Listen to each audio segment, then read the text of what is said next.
대불정경 또 마하붓다왕사 이어서 보겠습니다.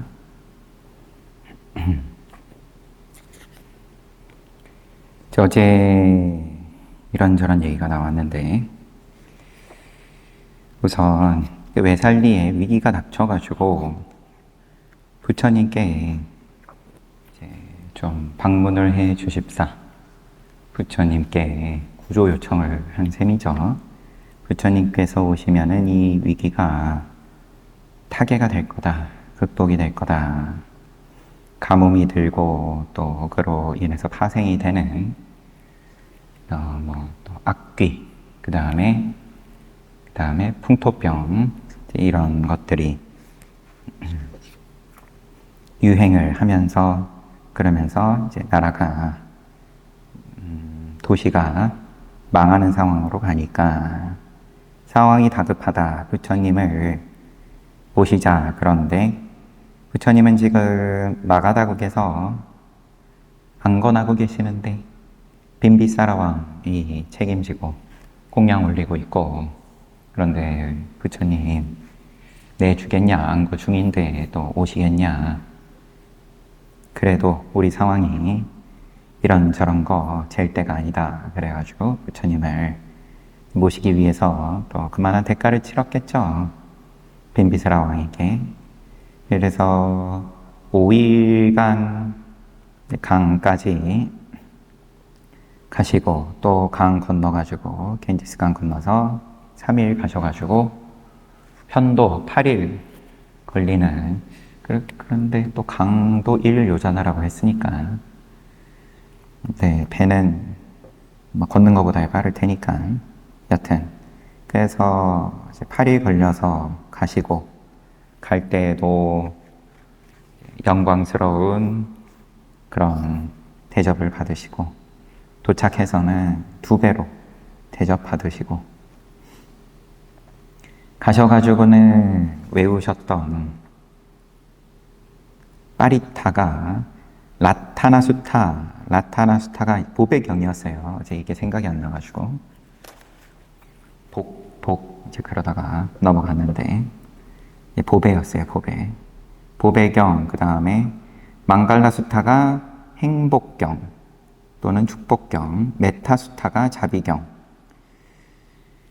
파리타 7개 중에서 이렇게 3개가 라타나수타, 망갈라수타, 메타수타가 저쪽 근본불교에서는 우리가 반야신경 외우듯이 이제 늘 외우는 그런 수타 드림 모양이에요. 그래가지고 또 이렇게 상세하게 소개를 해놨고 부처님께서 또 외살리에서 이 경을 외움으로써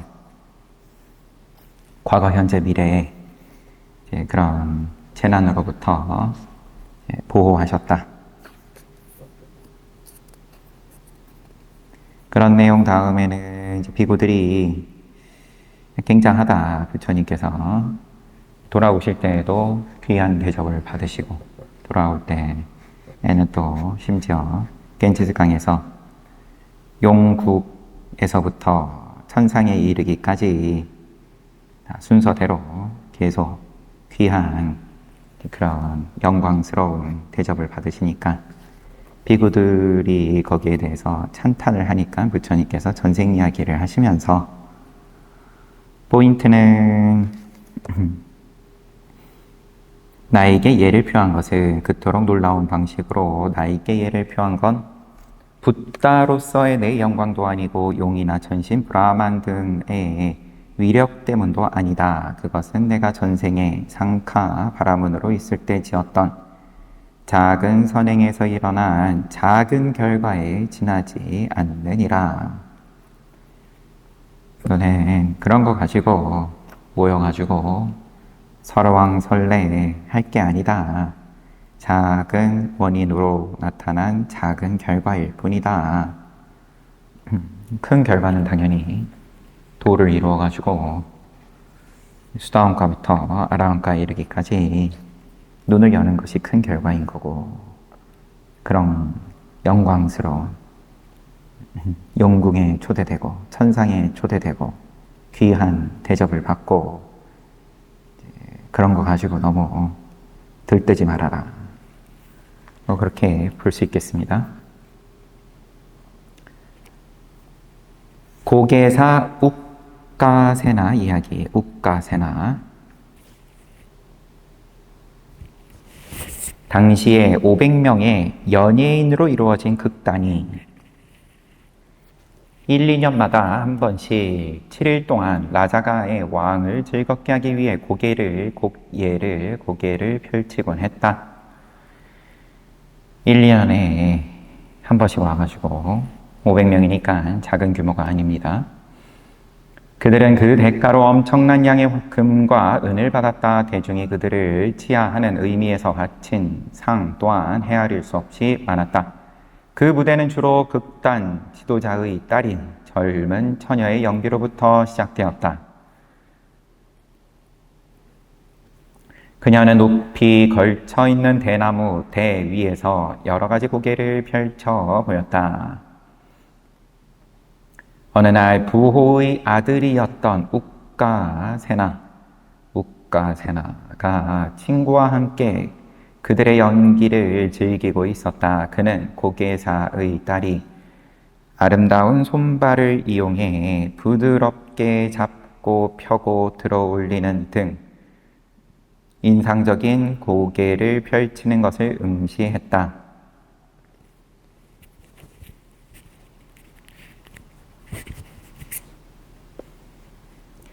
그는 젊은 여배우에게 미칠 듯한 연모의 정을 품게 되었다. 집에 도착한 욱가세나는 침상에 몸을 던지면서 그녀를 얻어야만 살 것이며 그러지 못한다면 이 자리에서 죽을 것이다. 그 후로 그는 식음을 전폐하고 그 자리에 누워만 있었다. 부호의 아들이 고개사의 딸의 고개 공연에 빠졌어요. 그러자 부모가 와서 욱가세나에게 사랑하는 아들아 어디 아픈 데라도 있느냐?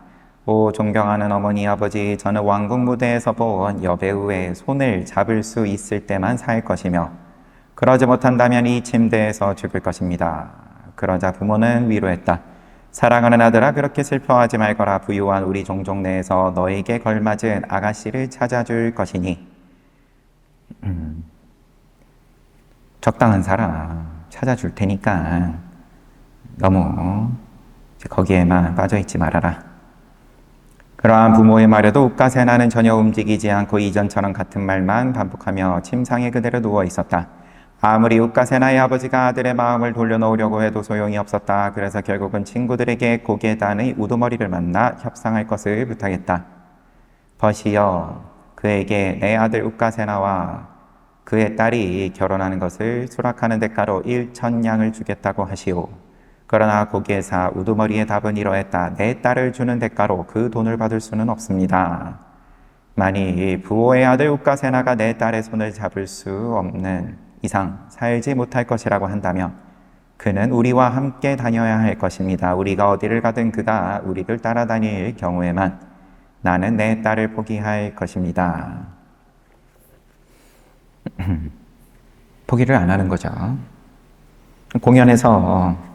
공연에서 보아하니까 이제 핵심적인 역할을 맡고 있을 텐데, 그리고 이 공연을 통해서 이제 강대국 빈비사라 대왕으로부터 엄청난 양의 금과 은을 받는 입장이고, 그러니까 황금알을 낳는 거위인데 아버지의 입장은 차치하고서라도 그걸 포기할 수가 없는 거죠. 부모로부터 그 소식을 들은 욱가세나가 말했다. 아버지, 어머니, 저는 그들을 따라가겠습니다. 그러고는 부모와 친지들의 완강한 반대에도 불구하고 그 고개단으로 갔다. 고개단의 우두머리는 자신이 한 말을 지킬 줄 아는 사람이었다. 그는 욱가세나에게 딸을 내주었고 그 후부터 그들은 방방곡곡 연기와 고개를 보이며 돌아다녔다. 세월이 흘러 욱가세나와 여배우 사이에 아들이 태어났다. 여자는 아이를 달래며 이런 자장가를 부르곤 했다. 집마차를 지키는 자의 아들아. 또 이제 남편을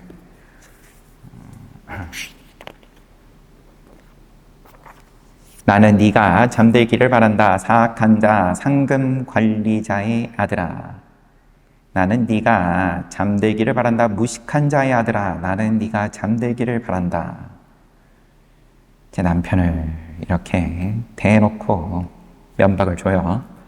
이와 같은 자장가는 남편 우까세나를 조롱하는 것이었다. 우까세나는 고개단이 유랑하며 쉴 때마다 소여무를 지키고 소들을 먹이며 고개단이 머무는 장소를 지키는 소임을 맡고 있었다.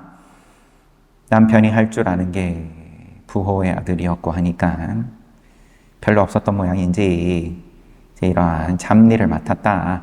그리고 연기 수입을 안전하게 관리하는 책임 또한 맡고 있었다. 요거는 또 중요한 일일 수 있는데 여하튼 회개를 했다. 우까세나는 그 자장가를 듣고 아내가 자신을 무시하고 있음을 깨달았다. 그에게 물었다. 당신은 지금 나를 깔보는 것이오? 예, 이것은 당신에 대한 노래입니다. 우까세나가 당신이 그렇게 나온다면 나는 당신을 버리고 나의 부모에게 돌아가겠소.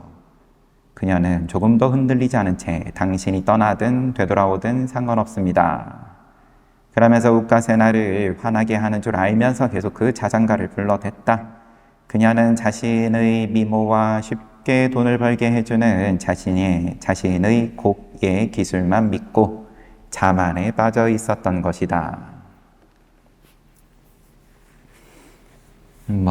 이제 부인 입장에서는 어차피 자기 공연으로 고개단이 물론 500명의 규모라고 하니까 혼자만의 공연은 아니기는 하겠지만 그래도 자기가 큰 역할 해가지고 또 큰 수입을 벌어들이고 있고 남편도 그 수입에 이제 기대고 살아가고 있는 걸로 자기 눈에는 보일 수밖에 없는 거고,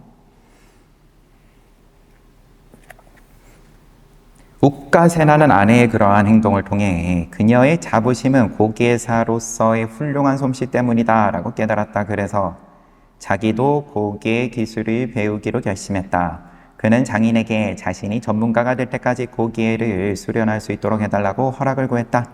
시간이 흘러 우까세나는 드디어 고개에 능숙해졌고 이곳저곳으로 다니며 연기를 보여주었다. 그리고 마침내 라자가시로 돌아오게 되었다.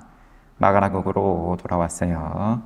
라자가로 돌아온 우까세나는 이렇게 널리 알리게 했다. 지금부터 7일 후 부호의 아들 우까세나가 놀라운 고개 기술과 재주 넘기를 보여줄 것이다. 사람들은 경쟁하듯이 긴 의자를 준비했고 연기를 잘 보기 위해 더 긴 다리들을 의자 밑에 달았다. 드디어 시간이 되어 우까세나가 나타났다. 무대에 등장한 우까세나는 길이가 들쑥날쑥한 대나무들을 서로 단단하게 하나로 묶어 만든 60완청 높이의 막대를 타고 올라갔다. 그리고 막대 꼭대기에 서서 연기를 펼치기 위해 자세를 잡았다. 이제 자기도 고개사로서 실력을 키우고, 그리고 부인하고의 관계는 어떻게 됐는지 여하튼, 그리고 고향에 갔을 때 자기가 멋진 공연 보인다고 고향 사람들한테 홍보를 할 만큼 실력은 자신이 있었던 모양입니다.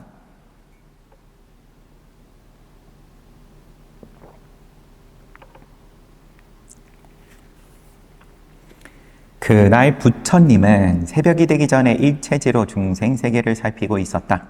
그리고 마치 그물에 물고기가 걸린 것처럼 부처님의 초월적인 정신의 눈에 우까세나의 모습이 잡혔다. 부처님은 앞으로 일어날 일을 성찰했다. 아침이 오면 우까세나는 60완청 높이의 막대에 서서 연기를 펼칠 것이다. 사람들이 모였을 때 나는 사구절로 된 법을 설할 것이다. 사람들 모였을 때 그 결과 84,000의 사람들이 사성제를 깨달아 해탈을 얻을 것이고 우까세나는 아라한과를 얻을 것이다. 탁발할 시간이 되자 부처님은 여느 때처럼 비구들과 함께 시내로 들어갔다. 부처님이 시내로 들어가기 바로 전 욱가세나는 청중들을 향해 곧 연기를 시작하겠다는 신호를 보냈다. 곧이어 욱가세나는 막대에서 공중으로 뛰어 올랐고 공중에서 7번 제주를 넘은 후 내려와 다시 막대 위에 섰다. 뭔가 굉장한 공연을 보였다. 그때 도시로 들어온 부처님은 초월적인 힘을 이용하여 사람들의 관심을 부처님에게 돌려놓았다. 그러면 이제 멋진 공연을 펼치는 입장에선 뭔가 찬물을 끼얹는 상황인데 사람들의 관심을 부처님께서 끌어모으셨어요. 이에 조금 전까지 욱가세나를 향하던 관중들의 관심이 모두 부처님을 향하게 되었다. 막대 꼭대기에서 관중의 분위기를 살피다 욱가세나는 그들의 관심이 갑자기 부처님에게 향한 것을 보았다. 그러자 욱가세나는 낙담했다. 나는 1년에 단 한 번 이 고개를 펼치기 위해 그토록 오랫동안 고생했다. 그런데 부처님이 이 도시에 오시자마자 관중들은 더 이상 나에게 흥미를 갖지 않는다. 그들은 오직 부처님에게만 관심을 보이고 있다. 고개의 기술을 펼치기 위한 나의 모든 노력은 헛된 것이다. 열매가 없는 것이다. 나는 오늘 공연 실패했다. 망했다. 부처님은 욱가세나의 생각을 알고는 모칼라나 존자에게 말했다. 사랑하는 아들 모칼라나야, 그대는 보호의 아들에게 가서 사람들이 그의 고개를 계속 보고 싶어 한다고 전하라. 모칼라나 존자는 부처님이 지시한 대로 욱가세나에게 가서 용기를 주는 개송호를 폈다. 오 위대한 힘을 지닌 고기에사 욱가세나여, 나는 그대에게 편한 마음으로 재주 넘는 기술을 펼쳐주기를 요구하는 바이오. 여기 모여있는 군중들을 보시오. 이 군중들에게 놀라운 연기를 보여주어 그들로 하여금 그대의 기술과 함성과 그대의 기술의 함성과 갈채를 보내게 하시오. 여기 모인 사람들 너 보러 온 거니까 멋진 공연 보여라. 모칼라나 존자의 기송을 들은 욱가세나는 자신감을 얻었으며 부처님이 자신의 고개를 보고 싶어 한다는 생각으로 기뻐했다. 그리하여 막대 꼭대기에 서서 다음과 같은 개송호를 폈다. 위대한 지혜와 최상의 초인적인 힘을 갖추신 모칼라나 존자시여, 기꺼이 보소서. 나는 편안한 마음으로 내 기술을 펼쳐 보여 여기 모인 사람들을 즐겁게 하겠습니다. 놀라운 연기를 보여주어 그들로 하여금 나의 기술에 함성과 갈채를 보내게 하겠습니다. 그러고는 공중으로 뛰어올라 14번이나 완벽하게 제주 넘기를 하고 막대 위에 내려섰다.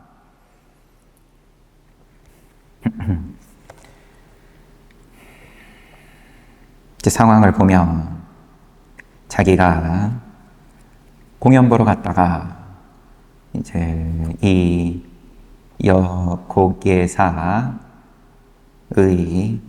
극단의 또 극단 단장의 딸에게 반해가지고 극단 지도자의 딸인 젊은 처녀의 연기에 반해가지고 손을 잡지 않으면 나는 죽을 것 같다. 그러면 네가 극단에 들어오든가 해. 극단에 온 가족이 완강한 반대를 하는데 가족과 친척들이 다 무시하고 극단에 들어가가지고 자식을 낳고, 그런데 면박을 받으면서 살다가 자기가 분노한 거죠. 그러면은 나도 고개사 한다.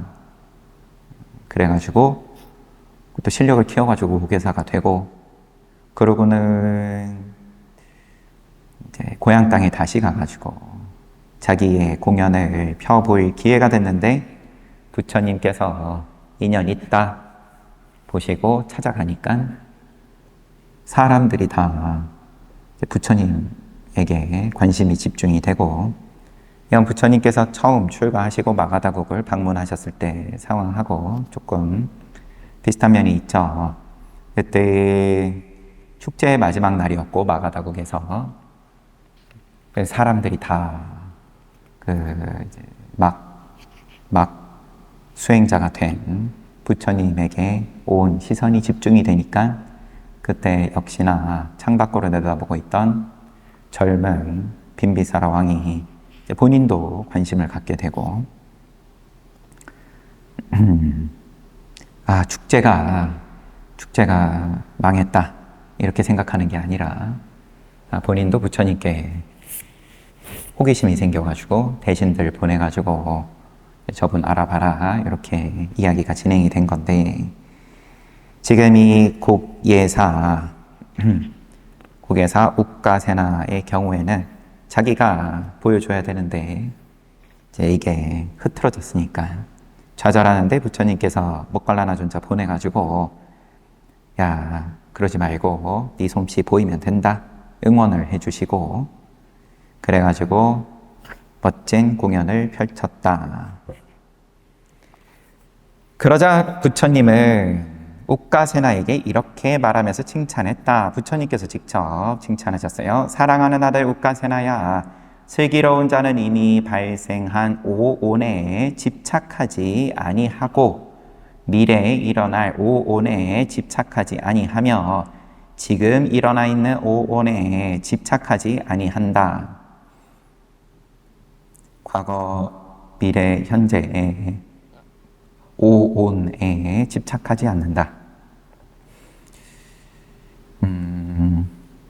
이제 이런 무대를 선보이는 입장은 이제 오온에 이제 집착을 하게끔 하는 건데, 어떻게 보면 자신도 집착하는 거지만 사람들의 이목을 얼마나 잘 끄냐, 얼마나 굉장한 고개를 선보이냐, 오온을, 신기한 오온을 펼쳐 보임으로써, 그러니까 이 욱가세나의 입장에 어떻게 보면 반대되는 말씀을 하시는 건데, 오온에 집착하지 아니한 채 태어나는 고통과 늙음의 고통과 죽음의 고통을 벗어나기 위해 노력하느니라. 부처님은 다시 개송으로 법을 설했다. 지혜에 슬기로운 자는, 지혜 있는 자는 오온에 집착하지 않음으로써 생로병사의 고통으로부터 벗어나기 위해 노력한다. 사랑하는 아들 욱가세나야, 개송입니다. 포기하라, 단념하라. 과거, 미래, 현재의 마음과 물질에서 비롯된 오온을, 과거, 현재, 미래의 오온에 대한 집착을 완전히 내버리게 되면 그대는 욕유, 색유, 무색유의 삼유에서 윤회하는 고통을 초극하게 될 것인즉, 완전한 경지에 이르게 되고 잘 알아야 할 것과 완전히 알아야 할 것과 버려야 할 것과 수습해야 할 것과 증득해야 할 것에 있어 권위자가 될 것인즉, 그대는 모든 종류의 유의법에서 완전히 벗어나 살게 되고 태어남과 늙음과 병과 죽음의 단계를 극복하게 되리라. 부처님이 설법을 끝내자 84,000의 중생들이 사성제를 깨달아 해탈했다. 그리고 부호의 아들 욱가세나는 대나무 막대 꼭대기에 선 채로 무외지를 구비한 아라한이 되었다. 막대에서 내려온 그는 부처님에게 다가가 지극한 마음으로 예를 올렸다. 그리고 비구가 되게 해줄 것을 요청했다. 그러자 부처님은 손을 펼쳐 에히비쿠 오너라 비구여를 선언하여 그를 비구로 받아들였다. 그러자 고개사의 모습은 그 즉시 없어지고 욱가세나는 60년간 비구 생활을 한 80세의 대장로처럼 비구가 지녀야 할 8가지 필수품을 완전히 갖춘 모습을 띠게 되었다. 60년간 비구 생활을 한 80세의 대장로처럼, 요런 80세라는 건 지금 또 처음 보는데, 뭐 지금의 나이가 20은 아닐 텐데 20일 수도 있죠. 10대 때 반해가지고 이제 극단을 따라다니다가 자식 낳고 또 몇 년 공연, 고개사 연습 열심히 해가지고 지금 무대를 보이는 거면 20살일 수도 있고, 여튼 설레비구가 됐다.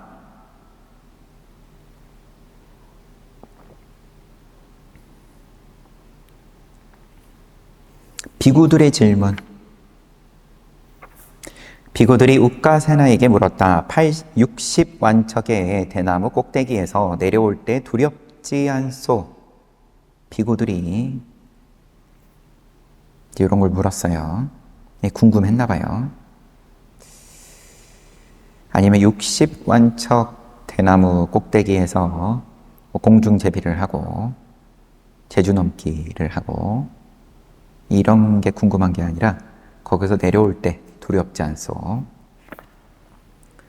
두려움에 대해서 질문을 하고 그러자 우까세나가 벗들이여 나는 조금의 두려움도 느끼지 않았소. 비구들은 그 사실을 부처님께 알렸다. 가장 수승하신 열애시여 우까세나는 저 막대기 꼭대기에서 내려올 때 조금의 두려움도 느끼지 않았다고 거짓말함으로써 자신이 마치 아라한이라도 된 것처럼 주장하고 있습니다. 부처님께서는 우까세나를 두둔하는 간략한 가르침을 베풀었다. 사랑하는 비구들이여 룰을 벗어나고 10가지 결박을 단절하면 모든 비구들도 나의 아들 우까세나처럼 두려움에서 자유로워지느니라. 부처님은 계속하여 담마바다에 브라흐마나 왁가에 포함되어 있는 다음의 개송을 읊었다. 비구들이여 룰을 벗어나 아라한이 된 비구는 아라한도라는 칼을 써서 10가지 긴 결박을 잘라 버린다. 그러므로 그는 탐욕의 바탕을 둔 두려움에 의해 흔들리거나 놀랄 수밖에 없느니라. 두려움도 탐욕이다. 탐욕의 바탕을 둔 두려움에 흔들리거나 놀라지 않는다. 결박을 잘라버리면 그러기에 나는 욕, 탐, 진애, 교만, 사견, 파괴 및 몸과 말과 뜻으로 짓는 악행이라는 7 집착물을 극복한 아라한을 그리고 애욕, 존재, 견해, 무명이라는 4가지 속박과 더 이상 관계하지 않는 아라한을 모든 악을 벗어던진 진실로 고매하고 순수한 바라문이라고 칭찬하며 선언하는 바이다. 바라문이 바라문으로 태어나서 바라문이다. 그게 이제 사회의 지금 이 시절의 기본적인 카스트 제도의 입장인데 부처님께서 순수한 진실로 고매하고 순수한 바라문은 아라한이다. 아라한이 곧 바라문이다. 이 가르침이 끝나자 많은 사람들이 예류도를 얻었다. 이렇게 늘 보면 시비들이 종종 있었겠죠. 제 비구들이라 해도 늘 상중하가 있는 거니까. 60완처 대나무에서 내려올 때 두려움이 없었느냐? 난 두렵지 않았다. 그러니까 부처님께 가가지고 저런 소리는 아라한만 할 수 있는데 쟤는 거짓말합니다. 그러니까 부처님께서 두둔하는 말씀을 해주시고 너희들도 두려움이 없을 수 있다. 너희들도 다른 사람 가지고 시비할 시간에 너네도 모든 룰을 제거하고 아라한도라는 칼을 써서 결박을 잘라버릴 생각이나 해라. 쫓아와가지고 시비 좀 하지 말고. 앞에 또 비슷한 장면이 있었죠. 누구에 대해서인지. 여하튼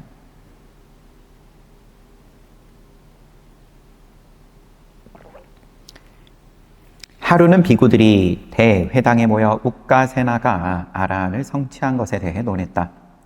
벗들이여 어떤 이는 이렇게 의심하고 있어 우까세나 존자처럼 아라한이 되기로 결정된 자가 이제 아직 아라한은 부처님 만나기 전 입장일 때 그래도 어쨌든 이번 생에 아라한을 이룰 사람이 어찌하여 고계단의 여배우에게 집착하여 그들이 가는 곳이라면 어디든 함께 돌아다닐 수 있었을까? 그가 아라한을 성취하게 된 원인은 과연 무엇이었을까 하고 말이오.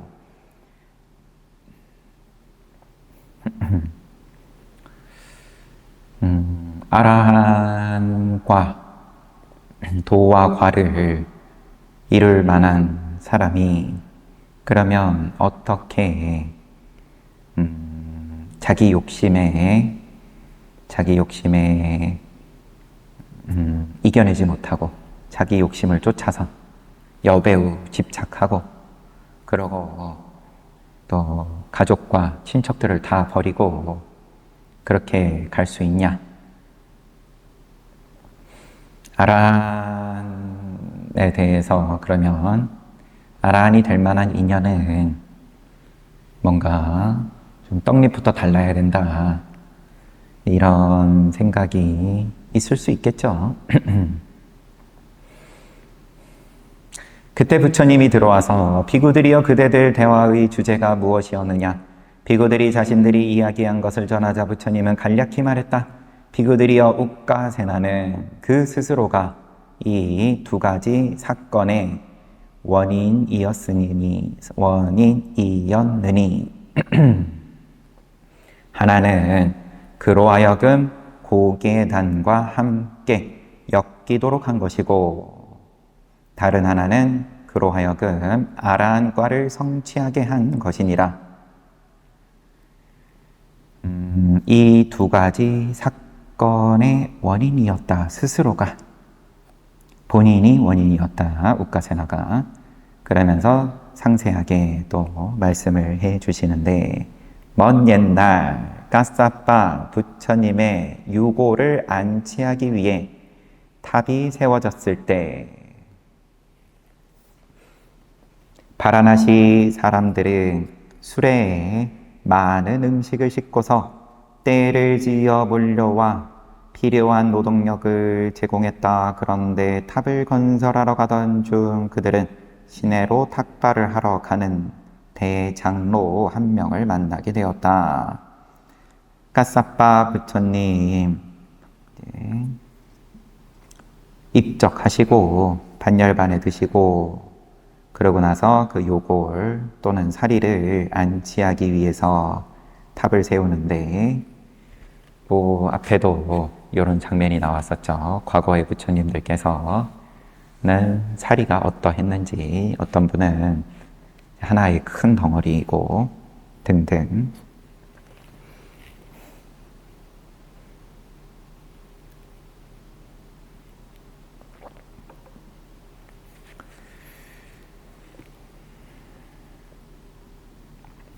사람들이 탑을 세우기 위해서 이제 인적, 물적 자원을 이제 모으는 가운데 대장로 한 명을 만났어요. 한 여인이 대장로를 알아보고 남편에게 말했다. 존경하는 주인이여, 저 장로께서는 음식을 얻기 위해 다니는 중입니다. 당신이 저분의 바루를 가져오십시오. 수레에 잔뜩 실린 음식 중 얼마를 저분께 드리도록 합시다. 아내의 말대로 남편은 비구에게 가서 바루를 받아서는 그 속에 경식, 연식을 가득 담아 대장로에게 다시 돌려주었다. 그러면서 이런 원을 세웠다. 존경하는 대장로님, 이 선행의 공덕으로 당신이 성취한 출세간의 지식 중 일부라도 우리 둘이 누렸으면 합니다. 축복해 주십시오. 뭔가 잘 살게 해 주십시오를 넘어서서 출세간의 지식 중 일부라도 우리가 누릴 수 있도록 해 주십시오. 그들의 음식 공양을 받은 자는 보통 비구가 아니었다. 그는 루에 오염되지 않은 아란이었던 것이다. 그는 자신의 미래지를 통해 부부의 소망이 성취될 것을 예견했다. 그리하여 흐뭇하게 웃어 보였다. 그러자 여인이 중얼거렸다. 존경하는 주인이여, 우리의 공양을 받은 저 대장로는 연기자인 것 같습니다.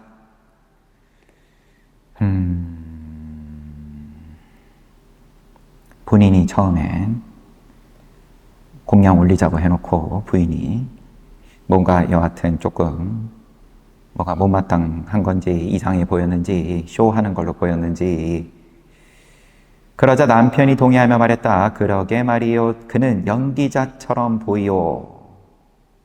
이것이 남편과 아내가 과거에 지었던 악업인 것이다. 가짜다 그런 거니까 선업을 시크 지어놓고도 아라한에게 공양 올려놓고도 그러고는 그러면 허물이 뭐냐 평가를 한 거다. 자기들 눈으로 공양 올리고 그러면 축원을 안 해주고 축복해달라 그랬는데 축복을 안 하고 그냥 웃어 보여가지고 그런 건가요? 그럴 수도 있을 것 같습니다. 뭔가 신남 신녀 분께서는 앞으로 그러면 바라는 대로 출세간의 지식을 얻을 수 있을 겁니다. 이런 축원을 안 해주고 듣고 싶은 소리 안 해주고 웃어 보였다고 저 사람은 그러면 진짜가 아닌가 보다. 이제 이런 시비를 했다가 부부는 그 생에서 천수를 누리다가 죽어서는 천신들의 영역에 태어났다. 천신들의 삶을 누린 뒤 아내는 현생의 우두머리 고개사의 딸로 재생했고 남편은 이 마지막 생에 욱가세나로 재생했다. 공양 아라한에게 공양 올린 건 올린 거니까 글쎄 그 복으로 천상에 난 건지 천상에서 살고 그러고 다시 이 생에 와가지고는 남편은 이제 이 마지막 생에 욱가세나로 재생했다. 그러나 부호의 아들로 태어났음에도 욱가세나는 고계단과 함께 돌아다녀야만 했다. 그것은 대장로를 향해 그는 연기자처럼 보이오라는 말을 했기 때문이다. 그래서 연기자가 본인이 연기자의 과보를 받았다. 하지만 순수한 열의와 헌신적인 신앙심으로 아라한에게 음식 공양을 한 선행 덕에 그는 아라한과를 얻었던 것이다. 욱가세나가 아라한을 성취하고 설레비구가 되자 그의 아내였던 젊은 여배우도 과거의 선행에 의해 이렇게 생각하게 되었다. 나의 지적 능력 또한 내 남편의 그것 못지 않을 것이다. 이렇게 생각한 그녀는 비구니가 되었다. 그리고 법에 입각해 열심히 수행에 헌신하여 마침내 모든 룰을 제거하고 아라한을 성취했다. 이렇게 부처님께서 이 본문을 왜 하셨죠? 비구들이 욱가세나의 아라한 성취에 대해서 보아하니까 이렇게 극단에서 고계사로 사는 것이 신분이 천한 신분이었던 걸로 추측할 수도 있을 것 같아요. 그래가지고 이제 부호의 가족들이 완강하게 반대를 하기도 했고, 그 다음에 또 지금 비구들이 욱가세나가 그런 아라한을 성취한 건데, 그러면은 성취할 사람이 어떻게 고계단의 여배우에게 집착하고 또 그들과 함께 돌아다닐 수 있었냐, 이런 시비를 한 거일 수 있을 것 같아요. 그러니까 부처님께서 아라한과를 얻는 인연을 선업을 지은 건 지은 거고, 선업의 과보는 과보고, 그 다음에 악업의 과보는 과보고, 이제 그렇게 전생 이야기를 통해서 구분을 지어주신 걸로 볼 수 있습니다. 그래서 대장로에게 전생에 이미 부처님, 까사빠 부처님의 유고를 안치하기 위해서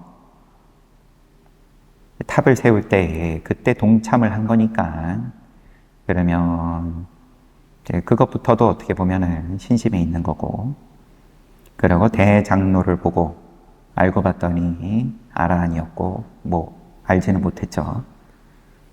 아라한인 줄도 모르고, 그래도 좋은 마음을 내어서 공양 올리자, 이렇게 되어서 아라한에게 공양을 올렸던 과보로 남편도 그렇고 부인도 그렇고 둘 다 아라한을 성취할 수 있었고, 그런데 이번 생에서 부호의 자식으로 태어났음에도 불구하고 더 이제 이 사회에서 봤을 때는 천한 그런 고계사의 길을 갔던 거는 또 그만큼의 악업을 지은 아라한에게 연기자다, 가짜다, 쇼한다, 이제 그런 평가를 시비를 했던 그런 과보를 받은 거고. 정리해 주셨어요, 부처님께서. 카필라와 또와 꼴리아 두 나라 사이에는 다음 이야기로 넘어가요. 카필라성, 부처님 고향하고 또 꼴리아 쪽 두 나라 사이에는 로인이라는 작은 강이 있었다. 두 국가는, 국가라고 하긴 또 그렇지만 이 두 도시는 댐 하나에 나 있는 수로의 흐름을 잘 조절하여 댐이 있었던 모양이고, 나 있는 수로의 흐름을 잘 조절하여 자국의 경작지에 물을 대고 있었다. 수로에 있는 물의 높이는 제타월에 가장 낮아져 그때, 아마도 오기 직전이지 싶고요. 그때 대개의 농작물들이 시들었다. 그리하여 두 국가의 농부들은 수로에 있는 물을 나누는 문제를 토의하기 위해 모임을 가졌고, 그 모임에서 꼴리아의 농부들이 이렇게 말했다. 외교적인 합의를 보기 위해서 모였는데, 벗들이여 저수지에 있는 물은 너무 적어서 우리가 둘로 나눈다면 우리 중 누구도 충분히 논에 물을 댈 수 없을 것이다. 하지만 한쪽이 그 물을 모두 사용한다면 농작물은 충분히 자라게 된다. 그러므로 이 물을 우리가 사용할 수 있도록 해달라. 그러자 갑빌라와 또의 농부들도 같은 식으로 말했다.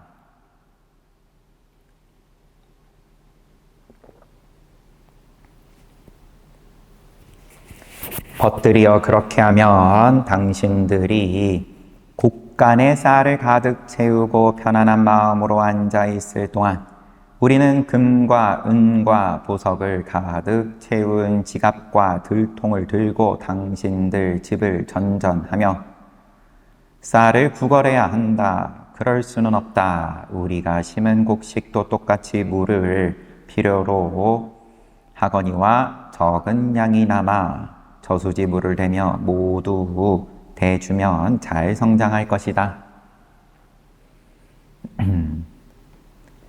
늘상 벌어지는 일인 거죠. 소재만 다를 뿐이지 위기 상황인 거고 함께 나눌 수가 없는 상황인 거고 타협이 안 되죠. 그럼으로써 뜨거운 논쟁이 시작되었다. 처음에는 말로 주고받던 것이 이윽고 주먹 다툼이 되었다. 양쪽 농부들 사이에서 시작된 소동은 점점 비화되어 상대방의 왕족들을 비난하는 데까지 이르렀다. 꼴리아의 농부들이 말했다. 너희들은 갑빌라와또의 왕족을 등에 업고 우리를 위협해왔다. 그러나 갑빌라와또 왕족은 숲속에 있는 개나 자칼처럼 행동하는 자들이다. 그들은 자신들의 누이를 아내로 만들었다. 그런 자들이 코끼리나 말, 무기를 가지고 우리에게 무슨 해를 끼칠 수 있겠는가?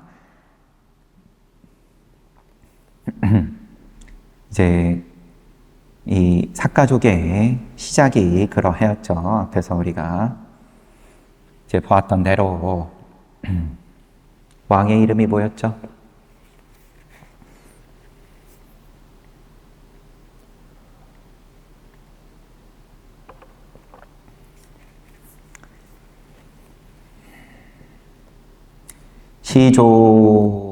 시조가 되는, 시조는 아니죠. 그렇게 치면. 이빨에서 빛이 났다. 그래서 무슨 왕이다. 이름이 있었는데. 옥각가 대왕이 자식을 9을 뒀는데, 나중에 들인 후궁이 아들을 낳자 너무 기분이 좋아서 소원 아무거나 들어준다 큰 소리 쳤다가 이 후궁이 좋게 말하면 똑똑해가지고 자기 친족들하고 의논한 다음에 자기가 낳은 이 왕자가 나라를 이어받도록 해주십시오. 그래가지고 대왕이 분노는 했지만 뱉어놓은 말이 있어서 물릴 수는 없고 물을 수는 없고 그래가지고 하는 수 없이 앞서서 낳았던 9명의 자식들에게 이제 너네들이 떠나라 이렇게 된 거죠. 그래가지고 그들이 떠나가지고 적당한 땅을 찾아가지고 나라를 건국을 하고 그런 다음에 제일 맞이였던 딸이 이제 큰 어머니 역할을 하고 나머지 8이 서로 짝이 지어져 가지고 결혼해서 자식 낳고 그러고 까빌라 성이 시작이 되었다. 은둔 수행자의 이름이 까빌라였나요? 여하튼 그 땅을 여기가 좋은 땅이니까 여기에 나라를 세워라 이제 이렇게 되었죠. 그러다 보니까 그러면 외부 종족의 눈으로 봤을 때는 이렇게 같은 종족 안에서만 결혼을 하는 이러한 풍습 자체에 대해서 그러면 손가락질을 할 만한 이제 그러한 일이라고 하는 건데 물론 인구가 늘은 다음에는 같은 종족 안에서 결혼을 한다고 그게 큰 어물이 되지는 않았겠지만 그런데 처음에 어쨌든 오누이끼리 결혼을 한 것은 손가락질을 할 만한 일이다 라는 건데 이제 그 부분을 이미 알고 있었다라는 건데 우리가 유전적으로 그러한 부분을 피하기 위해서 우리 본능적으로 안 좋아한다. 근친끼리 맺어지는 것에 대해서 아무튼 개나 들짐승, 늑대가 하는 짓을 너희들 왕족들은 한 거다라면서 그런 문제하고 그 다음에 가뭄이 들어서 농사를 짓는데 물을 어디다가 어떻게 대야 되냐 이걸 어떻게 합의를 할 거냐 하는 거하고는 하등 관련이 없는 문제인데 이제 감정 싸움으로 갔다 이런 거죠. 그러자 까빌라와또의 농부들도 악랄한 어조로 응수했다. 너희들은 보잘것없는 나병 환자만 믿고 우리를 위협해왔다. 너희들이 의존하는 꼴리아족 후손들은 도시에서 추방되어 콜라 나무의 구멍 속에서 짐승처럼 살던 그때부터 지금까지 참혹하게 살아왔다.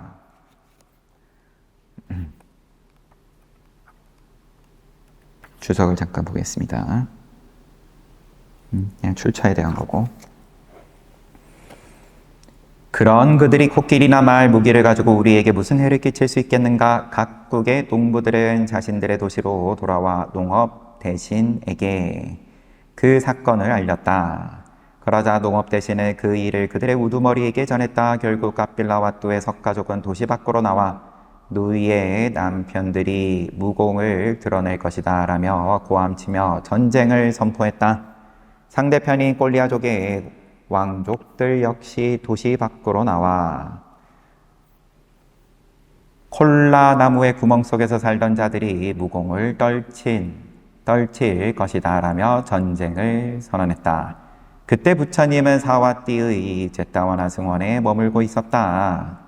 고살라국에 계셨어요. 까빌라와뚜국과 꼴리아국이 전쟁 준비를 마친 날 부처님은 새벽 일찍이 세상을 관찰한 후 그날 저녁 피해 전투가 벌어지리라는 것을 자각했다. 나아가 부처님은 그곳에 가셔가지고 3가지 자타카, 전생, 본생경, 즉 판다나 자타카, 두뚜바 자타카, 라투키카 자타카를 설함으로써 상황을 되돌릴 수 있음을 자각하셨다. 루카담마 자타카와하고 와타카 자타카, 아타단타 수타를 설함으로써 그들 간의 평화를 회복할 수 있을 것이었다.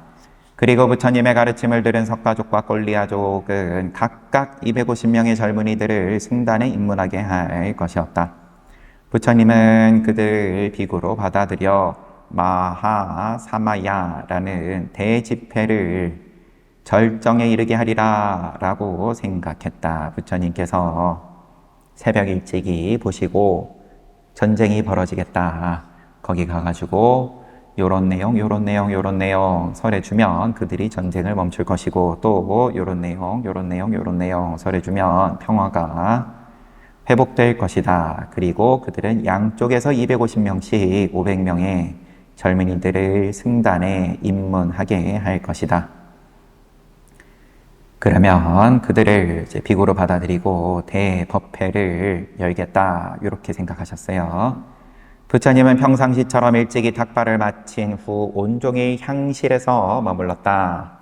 그리고 저녁이 되자 대가사와 바루를 들고 홀로 싸움터를 향했다. 저녁에 가셨습니다. 그곳에 도착한 부처님은 하늘로 올라가 대치하는 두 무리의 한 가운데에 가부좌를 맺은 뒤 털에서 검푸른 광선을 내뿜었다. 그러자 아직 해가 지지 않았음에도 불구하고 주변이 온통 어둠으로 뒤덮였다. 이런 신통을 보이셨어요. 기적을. 늘 빛을 내 보이시고, 밤인데 밝아지고, 빛이 어디까지 미치고, 빛이 6가지 색의 빛이고 등등 빛을 내 보이시는 신통을 그때 보이셨는데, 여기서는 지금 아직 해가 지지 않았는데 검푸른 광선으로 주변을 온통 어둠으로 뒤덮으셨습니다. 이는 싸우려는 자들의 가슴에 후회의 감정을 심어주기 위함이었다. 모든 사람들이 이 이상한 광경을 보고 놀라는 동안 부처님은 몸에서 6색깔의 광선을 내보내며 모습을 드러내었다. 먼저 어둠으로 뒤덮은 다음에, 그런 다음에 이제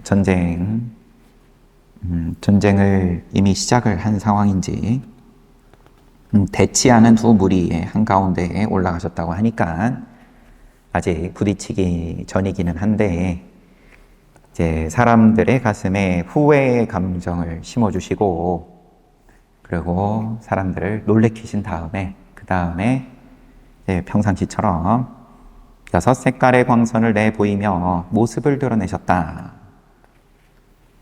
모습을 드러내신 다음에 어떠한 앞서서 이야기를 한 자타카를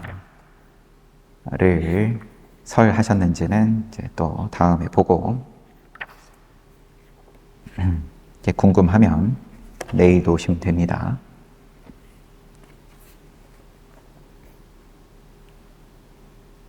갑자기 깜깜하게 만들어가지고 한번 겁을 주시고, 그런 다음에 또 환하게 빛을 내뿜으시고,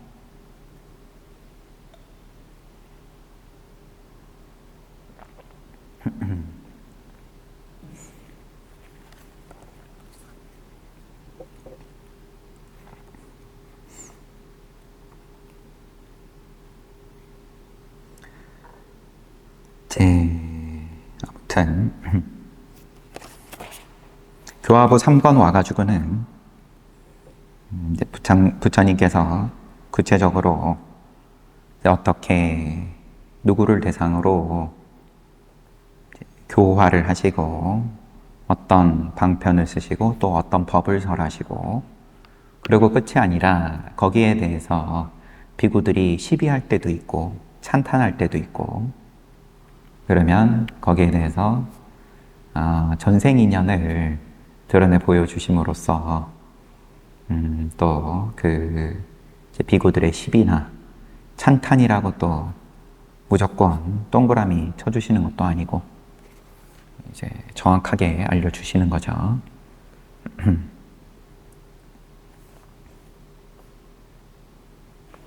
이제 그러한 이야기들이 지금 이제 펼쳐지고 있습니다.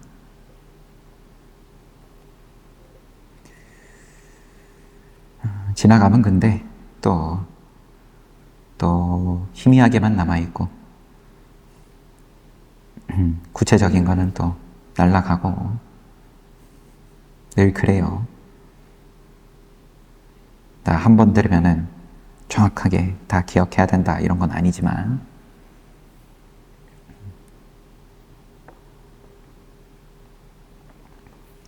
비구들이 야 어떻게 부호의 아들이었는데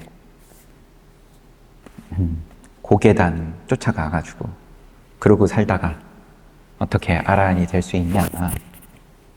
그 이면에는 나는 열심히 선업을 짓고 살다가 또 교단에 들어와서도 수행 열심히 했는데 아직도 아라한이 아닌데 이제 이런 함의가 있죠. 어떻게 보면 시비를 하는 이유가 또 한편으로 보면은 또 나도 아라한 되고 싶은데 이런 마음에서 하는 시비니까 또 이해 못할 것도 아니고 나도 더 수행 잘 하고 부처님 가르침 잘 따르고 싶은 마음에서 하는 시비일 테니까 평생을 변소 옆에서 살면서 똥 먹으면서 그러고 아주 수행 잘하는 척 하고 허공에서 입 벌리고 있으면서 나는 공기에서 영양분을 얻는다. 뭐 이러고 살아도 또 인연이 되었을 때 아라한 되는 거고 그러면은 평생 거짓말 안 하고 남들 돕고 선업 많이 짓고 살았음에도 불구하고 아직 성인의 눈을 뜨지 못했다. 이제 이러면 시비가 안 일어날 수가 없겠죠. 기가 찰 노릇인데 저런 사기꾼도 아라한 되는데 똥 먹고 살던 사기꾼도 아라한 되는데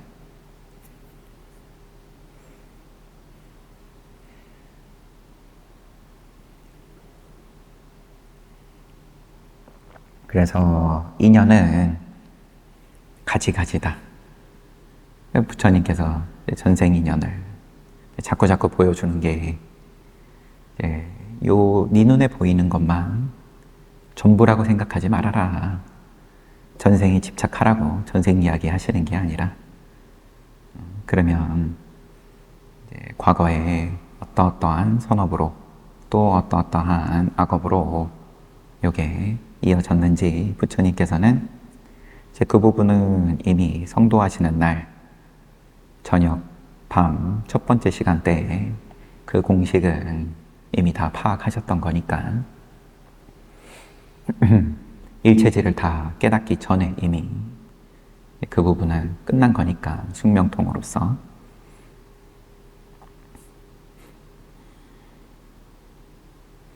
그런 얘기 반복해서 듣다 보면 또 시비가 쉬워질 수 있을 것 같기도 해요. 부처님께서 요게 요래서 요렇고 요게 요래서 요렇고 네, 그렇다고 계속 이야기를 해주시는 걸 들으면 그러면 나중에는 좀 시비가 일어나도 결국은 쟤는 별로 한 것도 없는데 거저 먹은 것 같다. 무임승차자다. 왜 저런 놈이 아라한이 됐냐. 나는 열심히 했는데 이제 상대적으로 성취가 적고 그러면은 부처님께서 보여주는 거니까 전생까지 쭉 다 소급해가지고 보면